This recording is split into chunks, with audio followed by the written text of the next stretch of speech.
এটা হলো স্যামসাংয়ের A13 মডেল। এই ফোনের মধ্যে প্রবলেম দেখা দিচ্ছে, ফোনটা চার্জ হতে 4 থেকে 5 ঘন্টা টাইম নিচ্ছে।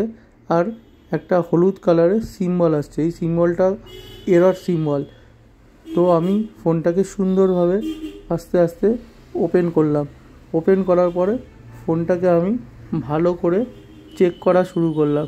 চেক করে আমি যা বুঝতে পারলাম, এটার নিচের যে সাববোর্ডটা থাকে, ওই সাববোর্ডটা থেকেই এই প্রবলেমটা হচ্ছে।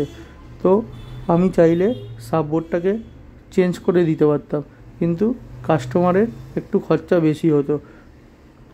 আমি কাস্টমারের খরচা বাঁচানোর জন্য সাববোর্ডটাকে সুন্দরভাবে আলাদা করে ফোনের থেকে ওর পিনটাকে ভালো করে চেক করলাম। দেখলাম না, চার্জিং পিনটা ভালোই আছে। ওপরে একটা ছোট্ট রেজিস্টার থাকে, ওই রেজিস্টারটা থেকে এই প্রবলেমটা হচ্ছে। তো আমি আয়রন দিয়ে ওই ছোট্ট রেজিস্টারটাকে আলাদা করে দিলাম বোর্ড থেকে, মানে বোর্ড থেকে তুলে দিলাম।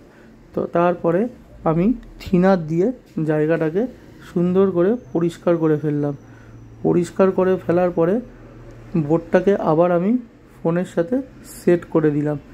আশা করি এইবার আর এরর সিম্বলটা আসবে না, ফোনটা সুন্দরভাবে চার্জ নেবে। দেখুন এখন ফোনটা সুন্দরভাবে কিন্তু চার্জ নিচ্ছে, আর কোনো প্রবলেম হবে না।